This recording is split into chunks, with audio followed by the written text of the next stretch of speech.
الحمدللہ رب العالمین والصلاة والسلام علی اشرف الانبیاء والمرسلین وعلی آلہ وصحبہ اجمعین، اما بعد۔ آپ کے سامنے سورہ بقرہ سے 2 آیتیں تلاوت کی گئیں۔ ان 2 آیتوں کا تعلق حضرت ابراہیم علیہ السلام کی سیرت مطہرہ سے ہے۔ آپ جانتے ہیں اللہ تبارک تعالیٰ نے قرآن مجید میں اس بات کی وضاحت فرمائی ہے کہ ابراہیم علیہ السلام کی زندگی میں ہم سب کے لیے نمونہ ہے۔ قد کانت لکم اسوۃ حسنۃ فی ابراہیم والذین معہ، صرف ابراہیم علیہ السلام بلکہ آپ کے جو ساتھی رہے ہیں ان کی زندگی میں نمونہ ہے۔ اسوہ کہتے ہیں ایسے نمونے کو، ایسے طریقے کو جسے اختیار کیا جا سکتا ہے، جس کے مطابق زندگی گزاری جا سکتی ہے، اور یہ ہر دور کے لیے اپلیکیبل رہے گا، ہر ایک کے لیے اپلیکیبل رہے گا۔ اس کے ساتھ حسنہ کا جو ذکر ہے اس سے مراد یہ ہے کہ اس اسوے کو اختیار کرنے کے بعد ایک سرور اور مسرت کی کیفیت طاری رہے گی، خوشی اور شادمانی کا موقع ملے گا، مسرت ہوگی، ایک طرح سے خوشی کا معاملہ ہوگا کہ اسوے کو اختیار کیا گیا، اس نمونے کو اختیار کیا گیا ہے۔ اسی تناظر میں ہم وہ بھی آیت پڑھتے ہیں رسول اکرم علیہ السلام کے سلسلے میں، لقد کان لکم فی رسول اللہ اسوۃ حسنہ۔ تو اسوہ حسنہ سے مراد ایسا طریقہ جس کو اختیار کرنے سے مسرت کا، خوشی کا، شادمانی کا معاملہ ہوتا ہے، اس کے ذریعے سے زندگی میں نکھار آتی ہے، رونق آتی ہے، یہ تمام باتیں اس میں شامل ہیں۔ حضرت ابراہیم علیہ السلام کے اسوے کے سلسلے میں قرآن مجید کے کئی مقامات پر اللہ تبارک تعالیٰ نے ذکر فرمایا ہے، اور آپ کے ان اوصاف کا ذکر کیا ہے جن کو اللہ تبارک تعالیٰ بہت پسند فرمایا ہے۔ میں نے جن آیتوں کی تلاوت کی ہے ان آیتوں میں آپ علیہ السلام کے 2 نمایاں پہلو ابھر کر سامنے آتے ہیں۔ ایک یہ کہ آپ علیہ السلام نے اللہ کے سامنے مکمل طور پر اپنے آپ کو سپرد کر دیا تھا، خود سپردگی کا معاملہ رہا۔ اس قال لہ ربہ اسلم قال اسلمت لرب العالمین، جب ان کے رب نے کہا کہ جھک جاؤ تو آپ علیہ السلام نے فرمایا کہ میں رب العالمین کے سامنے جھک گیا۔ اور دوسرا جو پہلو ہے وہ آپ علیہ السلام کی قربانیوں کا ہے، آزمائشوں کا ہے، ابتلا کا ہے۔ پہلی جو بات بتائی گئی آپ علیہ السلام کے سلسلے میں وہ یہ ہے کہ اللہ تعالیٰ کی معرفت کا آپ کا بڑا ہی شعوری اقدام رہا۔ اب ظاہر بات ہے انبیاء علیہ السلام کا اسوہ ہے تو اس کو اسی طرح سے پیش کیا جائے گا۔ تو آپ جانتے ہیں کہ حضرت ابراہیم علیہ السلام نے کائنات پر غور کیا اور مختلف چیزوں پر غور کیا، اور بعد میں ڈکلیئر کیا کہ رب کون ہو سکتا ہے، خالق و مالک کون ہو سکتا ہے۔ ستارے کو آپ نے دیکھا، چاند کو دیکھا اور سورج کو دیکھا، اور پھر کہا کہ میں ان سب سے بیزار ہوں، انی وجہت وجہہ للذی فطر السماوات والارض حنیفا وما انا من المشرکین، کہ میں نے ان سب سے منہ موڑ کر اس کی طرف چہرہ کر لیا ہے جو زمین اور آسمان کا پیدا کرنے والا ہے۔ تو خدا وہ ہے جس نے زمین اور آسمان پیدا کیے ہیں، وہ چیزیں جو زمین و آسمان کے اندر اپنا وجود رکھتی ہیں وہ خدا نہیں ہو سکتی۔ تو یہاں کہنے کو 2-3 چیزوں کا ذکر کیا گیا ہے، تارے کا، چاند کا اور سورج کا، لیکن آپ علیہ السلام نے جو اظہار فرمایا، جو ڈکلیریشن دیا، اس سے معلوم ہوتا ہے کہ آپ نے زمین اور آسمان کی ساخت پر غور فرمایا ہوگا۔ فطر السماوات والارض کہا آپ نے کہ میں اس خدا کی طرف اپنا چہرہ کر لیا ہوں جو زمین اور آسمان کا پیدا کرنے والا ہے، جس نے زمین اور آسمان پیدا کیے ہیں۔ مطلب یہ ہے کہ خالق کی بندگی کرنی چاہیے۔ تو خالق کو جتنا جانیں گے اس کی بندگی اسی انداز کی ہوگی، جتنا اس کو پہچانیں گے اسی مناسبت سے اس سے محبت بھی کریں گے، اس سے خوف بھی کھائیں گے۔ چنانچہ یہ بات بتائی گئی کہ جو اللہ تعالیٰ کا جتنا علم رکھتا ہے، جس کو اللہ تعالیٰ کے بارے میں جتنی جانکاری ہے، وہ اللہ تعالیٰ سے اتنی ہی محبت کرتا ہے اور اتنا ہی خوف کھاتا ہے۔ تو معرفت رب کا یہ طریقہ ہے حضرت ابراہیم علیہ السلام نے ہمارے سامنے رکھا ہے۔ آپ علیہ السلام کے اسوے سے یہ بات واضح ہوتی ہے کہ ہم کو بھی چاہیے کائنات پر غور و فکر کریں۔ چنانچہ اس کی بڑی فضیلت بیان کی گئی، آپ جانتے ہیں اللہ کے رسول علیہ السلام فرماتے ہیں تفکر فی آلاء اللہ، اللہ تعالیٰ کی آیت پر، اس کی بیانات پر تم غور کرو۔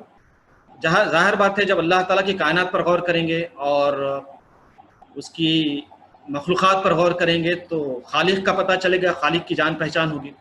یہ بات ہم جانتے ہیں کہ انوینشن سے انوینٹرس کا پتہ چلتا ہے۔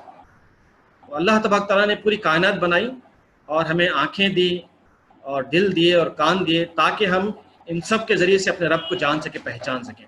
تو اسوہ ابراہیم علیہ السلام کا سب سے نمایاں پہلو یہ سامنے آتا ہے کہ آپ علیہ السلام نے اللہ کے سامنے اپنے آپ کو مکمل طور پر جھکا دیا تھا۔ یہی مسلم کا ڈیفینیشن بھی ہم جانتے ہیں کہ اللہ کے سامنے اپنے آپ کو جھکا دینا، اپنے آپ کو نچھاور کرنا، اسی کے لیے اپنا سب کچھ لگا دینا.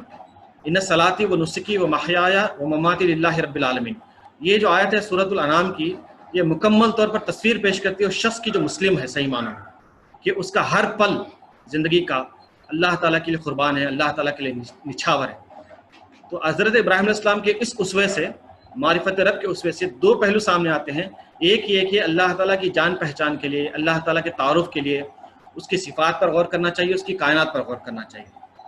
چنانچہ آپ نے کہا رب العالمین، میں نے اس کی پرستش کی ہے، میں نے اس کے سامنے اپنے آپ کو جھکا دیا جو رب ہے. اللہ تعالیٰ کی بے شمار صفات ہیں، لیکن ان تمام صفات میں حضرت ابراہیم علیہ السلام نے رب کا ذکر فرمایا ہے. اور آپ جانتے ہیں کہ جب بھی پیغمبر اس دنیا میں آئے، رسول اس دنیا میں آئے، انہوں نے اپنے فالوورز کو اسی کی طرف متوجہ کیا کہ وہ اپنے رب کی بندگی کریں. تو مطلب یہ ہے کہ اللہ تعالیٰ نے انسان کی جو فطرت بنائی ہے وہ جانتی ہے کہ رب کن الستو بربکم. اللہ تعالیٰ نے جیسے کہ شہادت لی تمام ہی انسانوں سے، تمام ہی ارواح سے، کہ کیا میں تمہارا رب نہیں ہوں. تو اللہ تعالیٰ کی یہ صفت ابھار کر پیش کی گئی ہے کہ اگر آپ اس کو رب کے طور پر جانیں، جو خالق ہے، مالک ہے، پروردگار ہے، جو زندگی کے لیے تمام ہی سہولتیں فراہم کرتا ہے، پیدا ہونے کے بعد سے لے کر مرنے تک، بلکہ پیدا ہونے سے پہلے کے جو مراحل ہوتے ہیں ان سب میں اللہ تبارک تعالیٰ وسائل فراہم کرتا ہے، ذرائع فراہم کرتا ہے، وہ کازز اور ایفیکٹس پیدا کرتا ہے جن کے ذریعے سے انسانی زندگی مکمل ہوتی ہے. تو اس طرح سے رب کا جو تصور ہے اس کو واضح کرنا چاہیے ذہن میں، اور اس کے آگے اپنے آپ کو جھکانے کی کوشش کرنی چاہیے. تو معرفت رب کا یہ پہلا جو عنصر ہے یہ بڑا امپورٹنٹ ہے کہ ہم کو اللہ تعالیٰ کی بنائی ہوئی کائنات پر غور و فکر کرنا چاہیے، اور اللہ تعالیٰ نے اس کی طرف خاص کر کے ہم کو متوجہ فرمایا ہے. آپ جن جن چیزوں پر غور کریں گے وہ یقیناً آپ کو اللہ کی طرف متوجہ کریں گے، کیونکہ اللہ نے ان کو بنایا ہے. سورۃ آل عمران کی جو آیتیں ہم پڑھتے ہیں، ان فی خلق السماوات والارض واختلاف اللیل والنہار، رسول اکرم علیہ الصلوۃ والسلام فرماتے ہیں کہ ان آیتوں کو اگر پڑھنے کے بعد غور نہ کیا جائے یہ بہت بڑا ظلم ہوگا. آپ علیہ الصلوۃ والسلام نے وہی اس سلسلے میں بیان فرمائی کہ ان آیتوں کو پڑھنے کے بعد غور و فکر لازم آتا ہے. تو مطلب یہ ہے کہ رب کی پہچان، رب کی معرفت، اس کی خلقت پر غور کرنے سے ممکن ہے. چنانچہ اللہ تعالیٰ کی جو صفت ہے الظاہر، وہ ظاہر، کہ وہ ظاہر ہے، مطلب یہ ہے کہ وہ اپنی مخلوقات کے ذریعے سے ظاہر ہے. وہ ظاہر علی آثار مخلوقاتی ہی، کہ وہ اپنی مخلوقات کے ذریعے سے ظاہر ہوتا ہے. سورج ہے، چاند ہے، اور یہ آسمان ہے، یہ زمین ہے، یہ پہاڑ ہیں، یہ ندی نالے ہیں، یہ سمندر ہیں، یہ کھیت ہیں، یہ تمام کی تمام جو مخلوقات ہیں اللہ تعالیٰ کا پتہ دیتی ہیں. ان پر غور و فکر کا معاملہ ہونا چاہیے. حضرت ابراہیم علیہ السلام کے اسوے سے یہ پہلو ابھر کر آتا ہے کہ آپ نے اللہ تعالیٰ کے سامنے اپنے آپ کو جھکانے سے پہلے اس کی کائنات پر غور فرمایا. دو تین باتوں کا ذکر کیا گیا ہے، لیکن آپ دیکھیں گے ان کے جو ڈکلیریشن بات آئی ہے کہ انہوں نے فطر السماوات والارض فرمایا ہے. ایک بات. دوسری بات اس سلسلے کی یہ ہے کہ اگر اللہ تعالیٰ کو جانیں گے اس طرح سے جیسا کہ جاننے کا حق ہے، تو اس کے سامنے اسی طرح سے جھکیں گے جس طرح سے جھکنے کا حق ہے. جیسی جانکاری ہوگی، جیسا علم ہوگا، اسی مناسبت سے عمل بھی ہوگا. چنانچہ مسلمان ہونے کا جو ڈیفینیشن بتایا گیا وہ یہ کہ وہ اپنے آپ کو جھکا دے اللہ کے سامنے، کہ کوئی مسلمان نہیں ہو سکتا جب تک کہ اس کا ہاتھ اور اس کا دل اور اس کی زبان مسلمان نہ ہو جائے. لا یسلم عبد حتی یسلم قلبہ، رسول اکرم صلی اللہ علیہ وسلم فرماتے ہیں کہ کوئی مسلمان نہیں ہو سکتا جب تک کہ اس کا دل مسلمان نہ ہو جائے. مطلب یہ ہے کہ آدمی بھی جھکے، اس کا دل بھی جھکے. آدمی جب جھکتا ہے تو وہ اپنے دل کے ساتھ جھکے، پوری آمادگی کے ساتھ جھکے، اور مزید آپ آگے بڑھیں. مسلمان ہونے کے بعد ایمان اس کا پختہ ہوتا چلا جائے گا، وہ مومن بنے گا. تو مومن کی پہچان بتائی گئی کہ وہ اپنے پورے حواس کو اللہ کے سامنے سرنڈر کر دے. ایک دو دن کی بات نہیں اور سال دو سال کی بات نہیں، بلکہ جب تک وہ زندہ رہے اس بات کی کوشش کرے کہ وہ خود اپنے پورے حواس کے ساتھ اللہ کے سامنے جھک جائے. چنانچہ رسول اکرم صلی اللہ علیہ وسلم فرماتے ہیں لا یؤمن احدکم، تم میں سے کوئی ایمان والا نہیں ہو سکتا حتی اکون ہواہ تبعا لما جئت بہ، جب تک کہ اس کی خواہشات میری شریعت کے تابع نہ ہو جائے. شریعت کی اتباع خواہشات نفس پر مکمل قابو پانے سے ممکن ہے. اگر خواہشات نفس پر قابو نہ ہو تو شریعت کا اتباع ممکن نہیں ہے. چنانچہ ہم دیکھتے ہیں کہ مختلف معاملات میں جو بے احتیاطی ہوتی ہے اس لیے ہوتی ہے کہ خواہش نفس کی اتباع کی جاتی ہے.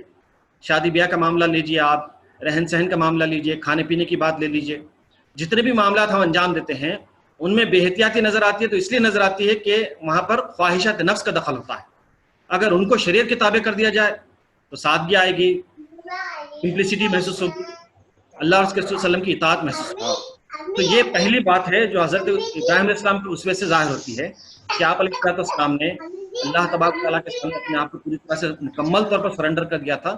اللہ تعالیٰ نے جب یہ کہا اس قال ربہ اسلم قال اسلمت لرب العالمین، کہ جب ان کے رب نے ان سے کہا کہ جھک جاؤ تو انہوں نے کہا کہ میں اپنے رب کے سامنے، رب العالمین کے سامنے مکمل طور پر جھک گیا۔ تو جھکنے سے مراد کیا ہے، اس کے پریریکویزٹس کیا ہیں، اس کے مطالبات کیا ہیں، ان کا ذکر آپ کے سامنے کیا گیا۔ دوسری جو بات ہے اس سلسلے کی وہ یہ کہ اللہ تبارک تعالیٰ نے آپ کو آزمائشوں سے گزارا۔ وَإِذِ ابْتَلَىٰ ابراہیم، اللہ تعالیٰ نے ابراہیم علیہ السلام کو آزمائش سے گزارا۔ آزمائشیں دو طرح کی ہوتی ہیں، ایک آزمائش وہ جس کے ذریعے سے کسی کو جانچنا پرکھنا مقصود ہوتا ہے، اور ایک آزمائش وہ، ابتلا کے معنی ایک آزمائش وہ جس کے ذریعے سے فرد کی اصلیت ظاہر کرنا ہوتا ہے۔ تو حضرت ابراہیم علیہ السلام کو اللہ تعالیٰ نے جو آزمایا آپ کے ایمان کو جانچنے کے لیے، نعوذ باللہ، بلکہ اس لیے آزمایا کہ تاکہ آپ کا جو اندرون ہے، آپ جو اللہ تعالیٰ کے سامنے اپنے آپ کو جھکا دیا مکمل طور پر، آپ کا جو صالح اندرون ہے وہ ظاہر ہو جائے، تاکہ لوگوں کو یہ معلوم ہو جائے کہ یہ اسوہ ایسا ہے جس کو اختیار کیا جا سکتا ہے، جس کو اپنایا جا سکتا ہے۔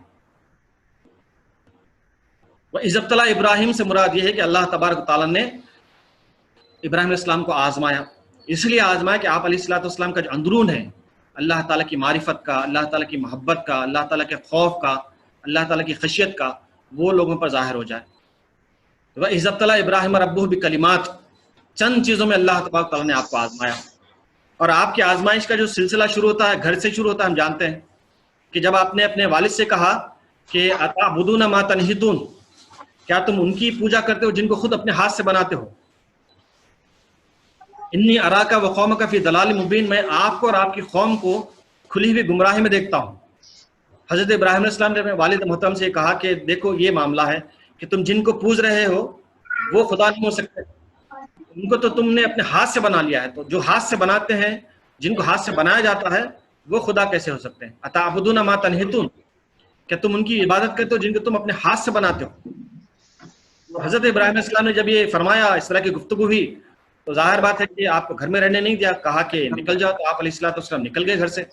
تو یہاں سے قربانیوں کا سلسلہ جو ہم کو معلوم ہے شروع ہوتا ہے، کیا چیز کہ حضرت ابراہیم علیہ السلام نے اپنا گھر بار چھوڑا، اور آپ جانتے ہیں کہ ان کے جو والد تھے وہ بڑے پروہت تھے، عرب مقام کے لحاظ سے، ظاہر بات ہے شہر میں بڑا چرچا بھی تھا ان کے والد کا۔ تو والد کی شہرت کو، دولت کو، سب کچھ چھوڑ دیا آپ علیہ السلام نے اور اللہ کے راہ میں نکل پڑے۔ تو قربانی کا یہ اصول سامنے آتا ہے کہ اگر آپ اللہ کے سامنے اپنے آپ کو جھکانا چاہتے ہیں، اس کے بندے بن کر رہنا چاہتے ہیں، اپنے ایمان کی پختگی چاہتے ہیں، تو اپنا جو عزیز ترین مال ہے وہ اللہ کے راہ میں خرچ کریں، اپنا جو پسندیدہ مال ہے وہ اللہ کے راہ میں خرچ کریں، اپنی پسند اللہ کے راہ میں قربان کر دیں، اللہ کی پسند کو اپنی پسند بنا لیں۔ تو ظاہر بات ہے ہر فرد کے لیے والدین عزیز ہوتے ہیں، اور گھر بار عزیز ہوتا ہے، اور شہرت وغیرہ سب عزیز ہوتی ہے، لیکن ابراہیم علیہ السلام نے اس اسوے کے ذریعے سے ہم پر واضح فرما دیا ہے کہ اگر آپ نیکی کے درجے کو پہنچنا چاہتے ہیں تو یہ قربانی تو بہرحال آپ کو دینی پڑے گی جو آپ کے لیے عزیز ترین ہے، جو آپ کی بڑی محبوب ہے، جس کو آپ بہت زیادہ پسند کرتے ہیں۔ وہ آیت ہم نے سنی ہے سورہ آل عمران کی، لن تنالوا البر حتی تنفقوا مما تحبون، کہ تم نیکی کو نہیں پہنچ سکتے جب تک کہ ان چیزوں کو قربان نہ کرو جن کو تم عزیز رکھتے ہو۔ جس طرح سے سیڑھی کے بغیر اوپر نہیں چڑھ سکتے، اللہ تعالیٰ نے یہی فرمایا کہ لن تنال، تم نہیں چڑھ سکتے، تم نہیں پہنچ سکتے نیکی کے درجے کو جب تک کہ تم اپنی عزیز ترین چیز قربان نہ کرو۔ تو یہ پہلو ہمارے اپنے سامنے آتا ہے۔ پھر آپ علیہ السلام نے اپنی جان کی قربانی دے دی۔ جب نمرود سے مکالمہ ہوا آپ علیہ السلام کا، اور اس کی خدائی کا آپ نے انکار کر دیا اور کہا کہ خدا وہ ہے جو مشرق سے مغرب سے اس طرح کا معاملہ کرتا ہے، سورج کو نکالتا ہے اور غروب کرتا ہے وغیرہ وغیرہ، تو بہرحال وہ نہیں مانا۔ تو جب سب لوگ کسی میلے کے لیے چلے گئے تو آپ علیہ السلام نے بتوں کے ساتھ جو معاملہ کہ ہم جانتے ہیں، اور پھر جب لوگ آ کے دیکھتے ہیں سب تہس نہس ہو گیا ہے، تو کہتے ہیں کہ یہ کس نے کیا؟ تو معلوم ہوا کہ حضرت ابراہیم علیہ السلام نے کیا۔ تو پوچھتے ہیں کہ یہ کیوں کیا گیا؟ تو آپ جواب دیتے ہیں کہ دیکھو یہ اتعبدون ما تنحتون، وہاں بھی یہی مکالمہ ہوتا ہے، کیا تم ان کو پوچھتے ہو جن کو تم خود اپنے ہاتھ سے بناتے ہو؟ تو لہٰذا آپ علیہ السلام کو آگ میں ڈالنا طے ہو جاتا ہے، اور وہاں کا جو واقعہ آپ جانتے ہیں کہ آگ کا الاؤ تیار کیا گیا اور بڑی دوری سے آپ علیہ الصلوۃ والسلام کو آگ میں ڈالا گیا. تو بہرحال آپ علیہ الصلوۃ والسلام نے آگ میں بھی پڑھنا منظور کر لیا اللہ تعالیٰ کی محبت کی خاطر، اس کے خوف کی خاطر، اس کی خشیت کی خاطر، بندگی رب کے تقاضے کی خاطر. بے خوف خطر کود پڑا آتش نمرود میں عشق. یہ عشق تھا جو کود پڑا. اگر ہم بھی بے دھڑک کسی میدان میں نکلنا چاہتے ہیں، کارنامے انجام دینا چاہتے ہیں، تو اللہ تعالیٰ کا جو عشق کا معاملہ اس طرح کا ہونا چاہیے کہ اس کے لیے سب کچھ قربان، میری زندگی، میرا سب کچھ اللہ کے لیے. جب یہ جنون اور یہ جو پیشن بنتا ہے تو آدمی یہ نہیں دیکھتا کہ میرے آگے کیا ہے اور پیچھے کیا ہے، بس کود پڑتا ہے. بے خوف خطر کود پڑا آتش نمرود میں عشق. تو یہ عشق تھا جو کود پڑا. مطلب یہ ہے کہ اگر آپ کو اللہ کے نام بیش از بیش خدمات انجام دینا پسندیدہ ہے تو آپ یہ دیکھنا چاہیے کہ آپ کے دل میں اللہ تعالیٰ کی محبت، اس کی معرفت کتنی ہے. پھر اس میں ایک توکل کا پہلو بھی سامنے آتا ہے. مطلب یہ ہے کہ جب اللہ سے محبت بڑھتی ہے، اس کی معرفت بڑھتی ہے، تو توکل بھی بڑھتا ہے، اس کے اوپر بھروسہ بھی بڑھتا ہے. جس طرح سے پرندہ ایک شاخ پر بیٹھتا ہے بالکل بے خوف، اس کو ڈر نہیں ہوتا کہ میں شاخ سے گر جاؤں گا، تو توکل کا بھی یہی معاملہ ہوتا ہے کہ آدمی اللہ پہ پورا بھروسہ رکھتا ہے کہ میرا رب میرے اپنے ساتھ ہے. رسول اکرم صلی اللہ علیہ وسلم کا اسوہ بھی ہمارے اپنے سامنے آتا ہے غار ثور میں کہ لا تحزن ان اللہ معنا. تو توکل بڑھتا ہے جب اللہ تعالیٰ سے محبت بھی بڑھتی ہے. تو آپ علیہ الصلوۃ والسلام کے پاس جبرائیل علیہ السلام آتے ہیں اور کہتے ہیں کہ دیکھو آگ میں ڈالا گیا، ہم آپ کو بچاتے ہیں، آپ اللہ سے دعا کیجئے. تو کہتے ہیں آپ علیہ الصلوۃ والسلام کہ میرا رب میری حالت جانتا ہے، میرا رب میری حالت سے واقف ہے. تو توکل کا یہ جو درجہ ہے اللہ تعالیٰ کی اسی طرح کی معرفت چاہتا ہے. پھر آپ مزید آپ آگے بڑھے. آپ جانتے ہیں حضرت حاجرہ کو حضرت اسماعیل علیہ السلام کو بے آب و گیا میدان میں چھوڑنے کا حکم دیا گیا آپ کو. ان کی تفصیلات آپ سورہ ابراہیم میں پڑھ سکتے ہیں. ربنا انی اسکنت من ذریتی بواد غیر ذی زرع عند بیتک المحرم. آپ نے فرمایا کہ اے پروردگار، میں نے تیرے حکم کے مطابق اپنی بیوی اور بچی کو بے آب و گیا میدان میں چھوڑ دیا ہے. ایسا میدان جہاں پر کچھ بھی نہیں پایا جاتا، بے آب و گیا میدان، غیر ذی زرع، کہ جہاں گھاس کا ایک تن کا نہیں، پانی کی ایک بوند نہیں. یہاں اس طرح کے مقام پر میں نے اس لیے چھوڑ دیا ہے لیقم الصلاۃ، تاکہ وہ تیری نماز قائم کر سکیں، تیری نماز کو ادا کر سکیں، تیری نماز ادا کرنے والے بن سکیں. تو یہاں پر جو اسباق ہمیں ملتے ہیں، جو نصیحت کے پہلو ملتے ہیں، وہ بے شمار. جتنا غور کرتے چلے جائیں توکل کے، اللہ سے محبت کے، اللہ سے معرفت کے، اللہ تعالیٰ پہ یقین کے، اور اللہ تعالیٰ کے کارساز اور مشکل کشا ہونے کے بے شمار پہلو واضح ہوتے ہیں. دیکھیں حضرت ابراہیم علیہ السلام کو اسماعیل علیہ السلام بالکل ہی عمر کے آخری حصے میں میسر آئے تھے. جیسا کہ آپ علیہ الصلوۃ والسلام خود فرماتے ہیں کہ الحمدللہ الذی وہب لی علی الکبر اسماعیل و اسحاق. اس پروردگار کا شکر ہے، تعریف ہے، جس نے اس بڑھاپے کی عمر میں مجھے اسماعیل اور اسحاق جیسے بیٹے عطا فرمائے. تو بڑھاپے کی عمر میں اللہ تبارک تعالیٰ کو اسماعیل علیہ السلام اور اسحاق علیہ السلام میسر آئے تھے. اور جب اسماعیل علیہ السلام کو اور حضرت حاجرہ کو آپ نے بے آب و گیا میدان میں چھوڑا تو وہی دو تنہا تھے. اسحاق علیہ السلام تو بعد میں آئے. تو وہ خدا جس نے بڑھاپے کی عمر میں اولاد سے نوازا تھا، اسی خدا کا یہ حکم تھا کہ بے آب و گیا میدان میں چھوڑ کے چلے جاؤ. تو جو امانت تھی، جس کی تھی، اللہ کے رسول نے انہی کی طرف ان کو لوٹا دیا اور وہاں سے چل دیے. جب جا رہے ہوتے ہیں تو اماں حاجرہ کہتی ہیں کہ تم ہمیں کیوں چھوڑ کے جا رہے ہو؟ نہ کھانے کے لیے کچھ ہے، نہ پینے کے لیے کچھ ہے، سوائے ان چند کھجوروں اور اس پانی کے جو بہت جلد ختم ہو جائے گا. آپ نے کچھ جواب نہیں دیا، حتیٰ کہ آپ نے پلٹ کر بھی نہیں دیکھا. جا رہے ہیں، اماں حاجرہ پیچھے ان کے تعاقب کر رہی ہیں اور یہ کہتی چلی جا رہی ہیں کہ ہم کو چھوڑ کے کیوں جا رہے ہو. جب کچھ جواب نہیں ملتا ہے تو وہ کہتی ہیں کہ کیا اللہ نے حکم دیا ہے؟ آپ علیہ الصلوۃ والسلام فرماتے ہیں کہ ہاں. اور یہ جواب بھی آپ پلٹ کے نہیں دیتے، بلکہ اسی طرح سے اسی پوزیشن میں رہ کر جواب دیتے ہیں کہ ہاں، اور بس آگے بڑھتے چلے جاتے ہیں. اماں حاجرہ نے کہا کہ جب اللہ نے حکم دیا ہے تو آپ چلے جائیے، اللہ تعالیٰ ہم کو ضائع نہیں کرے گا. تو اماں کا توکل بھی ہم پر واضح ہوتا ہے، ان کا یقین، ان کی محبت، ان کا اعتماد، ان کے ایمان کا جو لیول ہے وہ بھی ہم پر ظاہر ہوتا ہے. ابراہیم علیہ السلام آگے چلتے ہیں اور جب پہاڑ آڑ آتے ہیں اور پلٹ کے دیکھتے ہیں کہ کچھ دکھائی نہیں دے رہا، تو وہاں ٹھہر کر اللہ کے رسول نے یہ دعا فرمائی کہ ربنا انک تعلم ما نخفی وما نعلن. اے پروردگار، تو جانتا ہے جو کچھ ہم چھپاتے اور ظاہر کرتے ہیں. ظاہر کیا تھا اماں حاجرہ نے محبت کو، اپنی بے بسی کو، اما حاضرہ نے ظاہر کیا تھا، حضرت ابراہیم علیہ السلام نے کچھ ظاہر نہیں کیا تھا، بس چلتے رہے. تو پلٹ کے دعا کرتے ہیں کہ ربنا انک تعلم ما نخفی وما نعلن، اے پروردگار تو جانتا ہے جو کچھ ہم چھپاتے اور ظاہر کرتے ہیں. تو اللہ تعالیٰ یہ جواب دیتا وما یخفی علی اللہ من شیء فی الارض ولا فی السماء، اللہ تعالیٰ سے کوئی چیز چھپی نہیں ہوئی، نہ زمین میں نہ آسمان میں. جاؤ آپ بے فکر، ہم ہیں دیکھنے والے، ہم ہیں نگران کار. یہ اس کا منشا معلوم ہوتا ہے. کہا کہ زمین اور آسمان میں جو بھی ہے وہ اللہ کے قبضے قدرت میں، اللہ تعالیٰ بہتر جانتا ہے کہ کیا کچھ. یہ بھی آپ علیہ الصلوۃ والسلام کی زبردست قربانی اور بے مثال کیا کہتے ہیں آزمائش اور چل دیے. اس کا اندازہ لگانا بہت مشکل ہے کہ وہ حالات کیسے رہے ہوں گے اور جذبات کی اور کیفیات کی کیا نوعیت رہی ہوگی کہ اکیلی اولاد ہے، نرینہ اولاد ہے اور بڑی تمناؤں کے بعد منتوں کے بعد ملی ہے اور بے آب ہو گیا، میدان میں چھوڑ کے چلے جا رہے ہیں، وسائل کچھ نہیں، افراد کچھ نہیں بس. تو ہم اندازہ کر سکتے ہیں کہ کیا کیفیت رہی ہوگی. اس وقت اگر ہم کو تھوڑا سا اندازہ ہو کہ جب ہم اپنے بیوی بچوں کو چھوڑ کر کہیں جا رہے ہوں، کہیں ہمارا اپنا ٹرانسفر ہو گیا جاب کے سلسلے میں اور کوئی نہیں ہے رشتہ دار وغیرہ، بس ہم ہیں، ہمارے اپنی بیوی بچے، جب ہم ان کو چھوڑ کے چلے جا رہے ہوتے تو اندازہ ہوتا ہے کہ اس کی کیا کیفیت رہی ہوگی. تو حضرت ابراہیم علیہ السلام جہاں سے نکلے تھے وہاں تو کچھ نہیں تھا، کچھ بھی نہیں تھا. تو آپ اندازہ کر سکتے ہیں کہ اللہ تعالیٰ پر توکل کا، اللہ تعالیٰ سے محبت کا، اللہ تعالیٰ کے احکامات کو بجا لانے کا کس قدر اعلیٰ ترین درجات اور جذبات. آپ مزید آگے بڑھیں. ایک اور جو عظیم قربانی آپ علیہ الصلوۃ والسلام نے دی، جو رہتی دنیا تک انشاءاللہ قائم رہے گی، وہ اپنے بیٹے کے اللہ کے راہ میں قربانی، جس کا بدل آج وہ عمل ہے جو ہم عید الاضحیٰ کے موقع پر انجام دیتے ہیں.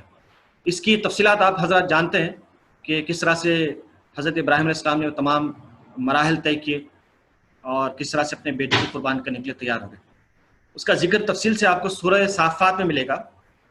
آپ علیہ الصلوۃ والسلام نے اپنے فرزند ارجمند سے یہ فرمایا، اللہ تعالیٰ کہتا ہے کہ یہ اس وقت کا حال ہے جب کہ حضرت اسماعیل علیہ السلام اپنے والد محترم کی انگلی پکڑ کر چلنا پھرنا سیکھے تھے. تو معلوم ہوتا ہے کہ 9-10 سال کی عمر رہی ہوگی. تو اس عمر میں حضرت ابراہیم علیہ السلام نے جو باتیں اپنے صاحبزادے سے ارشاد فرمائی ہیں، ان سے اندازہ ہوتا ہے کہ اگر ہم اللہ تعالیٰ کے احکامات پر چلنا چاہتے ہیں اور اپنے گھر کو اس کے مطابق ڈھالنا چاہتے ہیں تو ہمارا اپنا انداز تربیت کیا ہونا چاہیے، طریقۂ تربیت کیا ہونا چاہیے، کس طرح سے اپنی اولاد کو اس کے لیے تیار کرنا چاہیے جس کے لیے ہم اپنے آپ کو تیار کرتے ہیں. تو حضرت اسماعیل علیہ السلام کے سامنے یہ بات رکھی حضرت ابراہیم علیہ السلام نے کہ میں نے خواب میں دیکھا، انی ارا فی المنام، میں نے خواب میں دیکھا ہے، انی اصبحک فانظر ماذا ترا، کہ میں تمہیں ذبح کر رہا ہوں، بتاؤ تمہارا کیا خیال ہے. پیغمبر کے خواب حکم ہوا کرتے ہیں. اب ظاہر بات ہے کہ پیغمبر کو جب حکم ملا تو مشورے کی ضرورت نہیں تھی اس میں، لیکن اللہ تبارک تعالیٰ وہی صالحیت کو سامنے لانا چاہتا ہے جس کا ذکر آپ کے سامنے کیا گیا. یہ اسوہ حسنہ ہے جس کو تم اختیار کر سکتے ہو. اور نہ صرف آپ علیہ الصلوۃ والسلام کی زندگی میں بلکہ آپ کے جو ساتھی ہیں، آپ کی اہلیہ محترمہ ہیں اور آپ کے فرزند انجمن ہیں، ان کی زندگی میں بھی تمہارے لیے نمونہ ہے. تو مطلب یہ ہے کہ وہ صالحیت اللہ تبارک تعالیٰ واضح فرمانا چاہ رہا تھا. وہی بات یہاں پر سامنے آتی ہے جب آپ علیہ الصلوۃ والسلام نے کہا کہ ربی حب لی من الصالحین، اے پروردگار مجھے صالح اولاد عطا کر. اور خود آپ علیہ الصلوۃ والسلام بھی صالح تھے کہ اللہ پر توکل فرمایا اور تمام چیزیں آپ کے سامنے ہیں. تو بیٹا بھی اسی طرح کا صالح تھا. چنانچہ یہ بات جو بتائی گئی 9-10 سال کی عمر کی کیا کہتے ہیں وہ 9-10 سال کی آپ کی عمر ہے، اندازہ کر سکتے ہیں کہ اس وقت جو کانشیسنس لیول ہوتا ہے وہ کس طرح کا رہتا ہے، شعور کی کیا سطح ہوتی ہے. تو اس سطح کے علی الرقم آپ نے یہ بات ارشاد فرمائی، یا ابت افعل ما تؤمر، اے بجان آپ کو جو حکم دیا جا رہا ہے وہ کر ڈالیے، ستجدونی انشاءاللہ من الصابرین، آپ مجھے صبر کرنے والوں میں سے پاؤ گے. فرق دیکھیں کتنا ہے. ہم کہتے ہیں نا کہ بیٹیوں کی تربیت اس طرح سے کرنی چاہیے کہ اشاروں سے وہ کام انجام دے، اشاروں کو حکم سمجھے. لیکن اشاروں کو حکم سمجھنے کا جو معاملہ ہوتا ہے ایسے نہیں ہوتا ہے. ڈر اور خوف سے ہو سکتا ہے کہ 1-2 دن چلے، لیکن ہمیشہ ایسا ہو. اس کے لیے تو جو چاہتے ہیں کہ جن کا حکم مانا جائے اشاروں کے ذریعے سے، ان کے دل میں اللہ تعالیٰ کا خوف، اللہ کی محبت، اللہ پر توکل بھی اسی درجے کا ہونا چاہیے. اگر وہ محبت اور وہ خوف نہیں ہے تو ہم اپنی اولاد سے وہ ایکسپیکٹ بھی نہیں کر سکتے. چنانچہ رسول اکرم صلی اللہ علیہ وسلم فرماتے ہیں کہ اپنی اولاد کے سامنے مذاق سے بھی جھوٹ نہیں بولنا چاہیے. تو وہ جو کریڈیبلٹی ہے ایک پیرنٹ کی وہ قائم رہنی چاہیے ہر حال میں. تو حضرت ابراہیم علیہ السلام نے کہا کہ میں نے خواب میں دیکھا ہے، تمہارا کیا خیال ہے بتاؤ. فنظر ماذا ترا، یہ الفاظ ہے قرآن مجید کے. بتاؤ تم کس طرح سے دیکھتے ہو اس معاملے کو، بتاؤ تم کس طرح سے دیکھتے ہو اس معاملے کو. تو جس طرح سے بیٹے نے دیکھا ہے قرآن مجید اس کا اظہار فرماتا ہے یا ابت افعل ما تؤمر، اے بجن آپ کو جو حکم دیا جا رہا ہے کر ڈالیے. میں اس کو حکم کی طرح سے دیکھتا ہوں. آپ کو جو خواب میں اشارہ بتایا گیا ہے میں اس کو حکم کی طرح سے دیکھتا ہوں. امر کا ذکر آپ نے کیا، یا ابت افعل ما تؤمر، اے بجان آپ کو جو حکم دیا جا رہا ہے وہ کر ڈالیے. ستجدونی انشاءاللہ من الصابرین، اور یقیناً آپ مجھے صبر کرنے والوں میں سے پاؤ گے. تو بیٹے نے یہ بھی واضح کر دیا کہ ایک پیغمبر کا جو خواب ہوتا ہے حکم ہوتا ہے، اور یہ کہ مصیبت جب پڑتی ہے تو صبر کرنا چاہیے.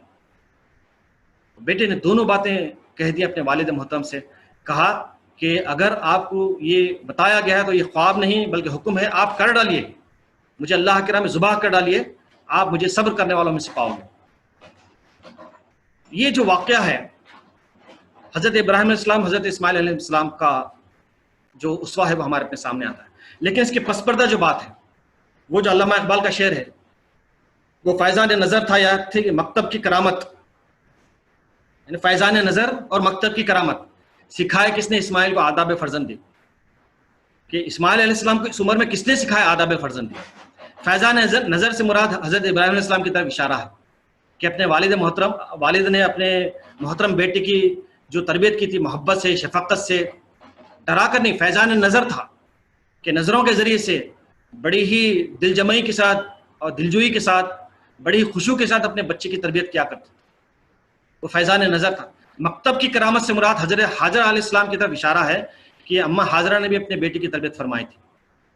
بتا دیا تھا کہ والد محترم کون ہیں، ان کا مشن کیا ہے، کس لیے اللہ تعالیٰ نے ان کو پیغمبر بنایا ہے، تم ان کے بیٹے ہو تو تمہاری اپنی کیا ذمہ داری ہے، تم کو کس طرح سے پیش آنا چاہیے، وغیرہ وغیرہ. ہو سکتا ہے کہ مزید تفصیلات رہی ہوں. اشارہ یہ ہے کہ حضرت حاجرہ علیہ السلام نے اپنے گھر میں بچے کی تربیت اس طرح سے فرمائی تھی کہ جب یہ موقع پیش آیا تو ظاہر بات ہے بیٹے نے اس تربیت کا اظہار فرما دیا کہ اشارے کو حکم سمجھ لیا. تو یہ جو سیکوینس ہے آپ دیکھ سکتے ہیں، فرد سے لے کر ایک خاندان تک، اور پھر خاندان سے لے کے معاشرے تک جو بنیادی اصول ہو سکتے ہیں ان اصولوں کا تعین کیا گیا ہے. جو بہترین پرنسپلز ہو سکتے ہیں، اصول و قوانین ہو سکتے ہیں جن کو کہ نافذ کر کے ایک فرد کو، ایک خاندان کو، ایک معاشرے کو بہتر بنایا جا سکتا ہے، صالح بنایا جا سکتا ہے، وہ تمام تفصیلات یہاں پر بیان کر دی گئی. موقع نہیں ہے کہ ان کی تفصیل میں جایا جائے، لیکن آپ کو اشارے جو دیے جا رہے ہیں اس پر آپ مزید غور فرما سکتے ہیں. حضرت ابراہیم علیہ السلام کی زندگی کو اسوہ کہا گیا تو کس پہلو سے کہا گیا ہے، کون کون سے ایسے نمونے ہیں جن کو کہ ہم اختیار کر سکتے ہیں. صرف درود ابراہیم پڑھنا اور بعض سنت ادا قربانی دینا اور دیگر سنتیں انجام دینا ہی نہیں، بلکہ اس کے علاوہ بھی بہت سے کام ہیں جن پر کہ ہم توجہ کر سکتے ہیں. تو حضرت ابراہیم علیہ السلام نے یہ جو بے انتہا اور غیر معمولی قربانی کا جو مظاہرہ فرمایا تھا، جس کو اللہ تبارک تعالیٰ نے کہا کہ کذالک نجزی المحسنین، ہم محسنوں کو ایسی جزا دیں گے کہ وہ قیامت تک کے لیے زندہ رہے گا وہ عمل. ہم اپنے بچوں کو ذبح نہیں کریں گے، قربان نہیں کریں گے، لیکن ہم اپنے دمبوں کو قربان کریں گے، جانوروں کو قربان کریں گے، اور وہ قربانی اسی قربانی کی طرح سے رہی، اور کوشش کریں گے کہ ہمارے اپنی جان، ہمارے اپنے مال، ہماری اپنی صلاحیتیں، ہمارا سب کچھ اللہ کے راہ میں قربان ہو جائے. وہی اصل میں قربانی ہے.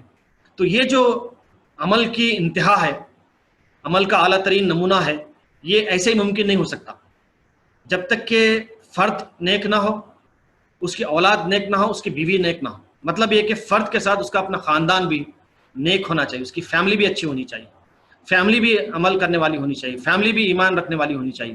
اگر یہ نہیں ہے تو فرد کا ایمان پر قائم رہنا مشکل. آپ خود دیکھ لیجئے، اگر حضرت حاجرہ نہیں مانتی نعوذ باللہ تو کیا ہوتا، یا حضرت اسماعیل علیہ السلام اس پر راضی نہیں ہوتے تو کیا ہوتا. یہ تاریخ تو نہیں بن سکتی. تو اللہ تبارک تعالیٰ نے یسوع ہمارے اپنے سامنے لایا ہے کہ اگر آپ تاریخ بنانا چاہتے ہیں تو آپ اپنی بیوی کو تیار کیجئے، اپنے بچے کو تیار کیجئے. اپنے علاوہ آپ تو تیار ہوں گے ہی کیونکہ آپ تاریخ بنانا چاہتے ہیں.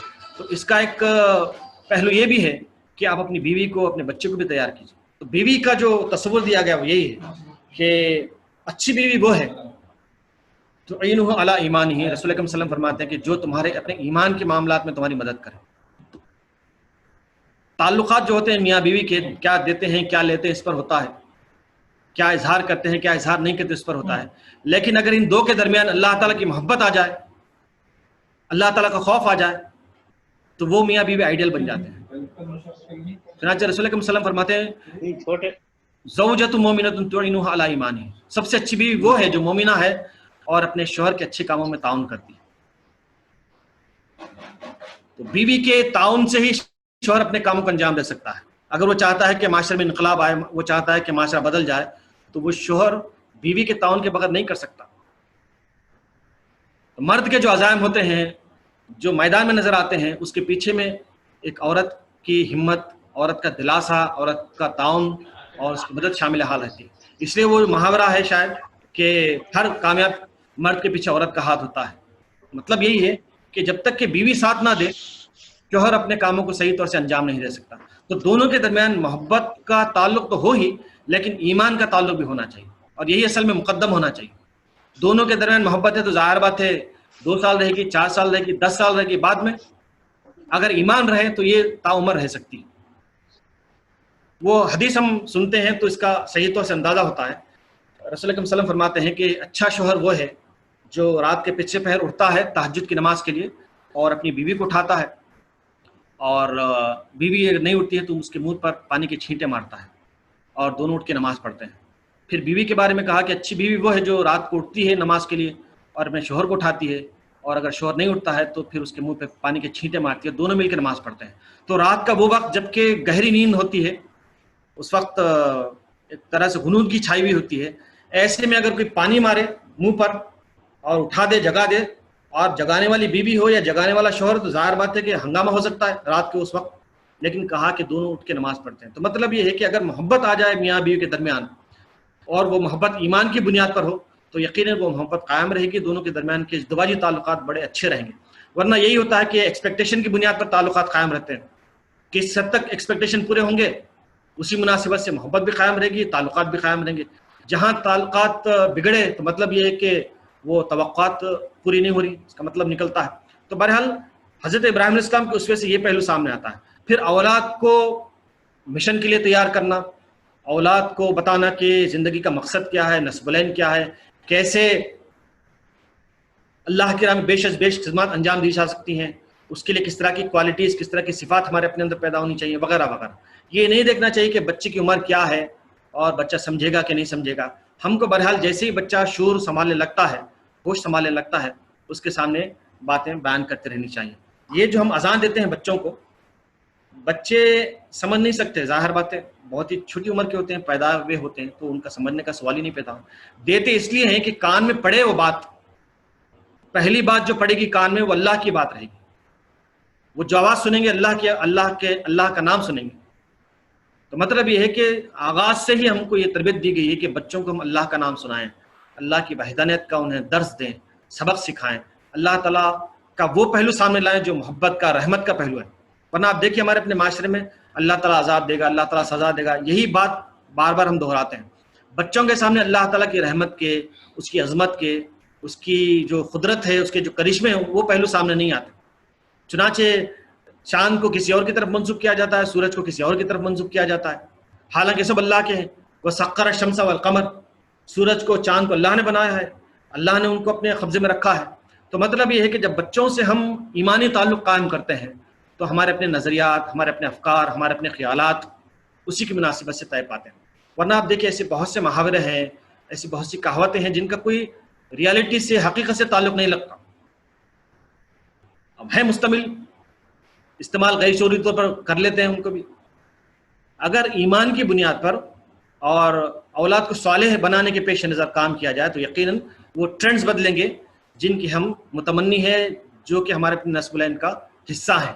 تو یہ وہ پہلو ہیں جو حضرت ابراہیم علیہ السلام کی زندگی سے ہم پر واضح ہوتے ہیں. ایک ہے اللہ کے سامنے خود سپردگی, مکمل طور پر سرنڈر ہونا, مکمل طور پر اپنے آپ کو جھکا دینا, بلا چوں و چرا اس کی اطاعت کرنا. جب ہمارے مال اور جان بک گئے ہیں تو ہم کو کسی بھی طرح کا آرگیومنٹ کرنے کا, کسی بھی طرح کی ناپسندیدگی کا اظہار کرنے کا کوئی حق نہیں بنتا.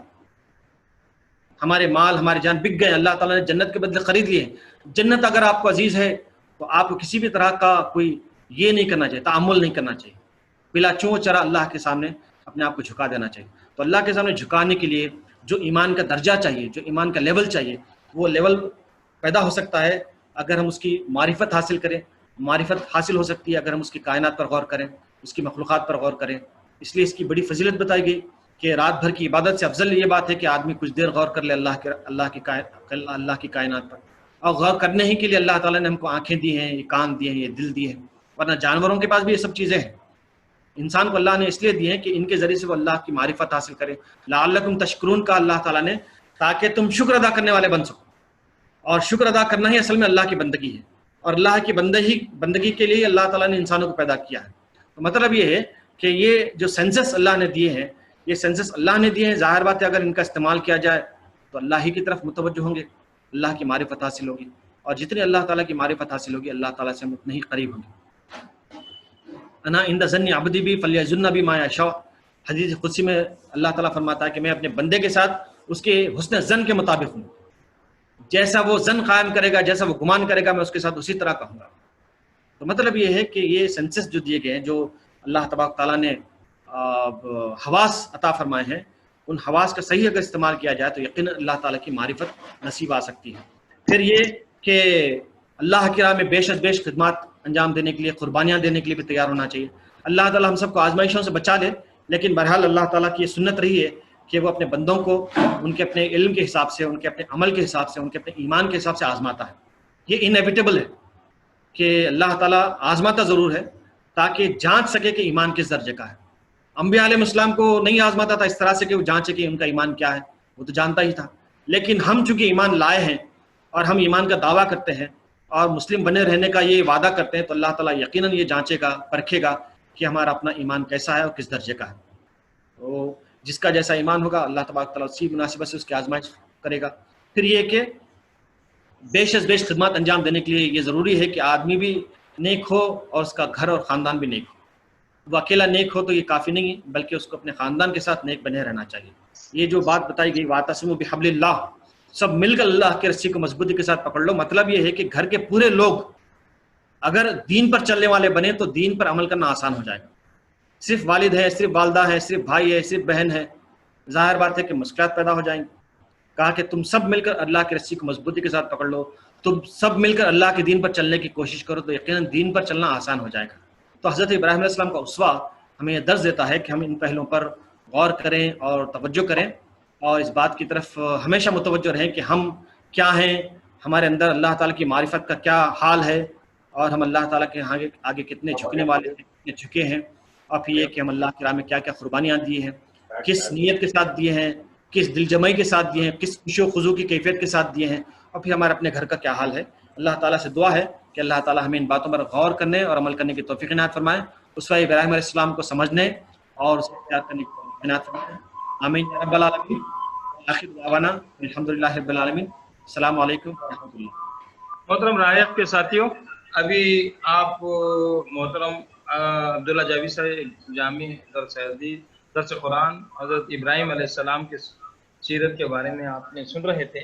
آپ نے درس قرآن کے دوران میں یہ بات بھی بتائی کہ اگر پوری طریقے سے ابراہیم علیہ السلام نے اللہ کے احکام کو کس طرح سے اپنی زندگی میں نافذ کیا, اور آپ کی حیات زندگی تک آپ نے پورے اللہ کے مطابق چلتے رہے, اور آپ دنیا کے لوگوں کے لیے ایک مثال بن کے آپ نے دنیا سے رخصت کی. آج ہم انبیاء کی مشین لے کے ہم اٹھے ہیں, تو اسی طریقے سے ہم بھی ابراہیم علیہ السلام کے بتائے ہوئے طریقہ کار پر اپنی زندگی کو وقف کریں, اور اس کے اللہ کی دین کو سربلندی کے لیے ہم آگے بڑھتے رہیں. محترم حضرات, جو افراد بھی سوالات کرنا چاہ رہے ہیں سوالات کر سکتے ہیں. اپنا مائک کھولیے اور سوال کیجیے. ایٹ اے ٹائم 2-3 لوگ مت سوال کیجیے, جس میں بہت سی گڑبڑی پیدا ہو جاتی ہے.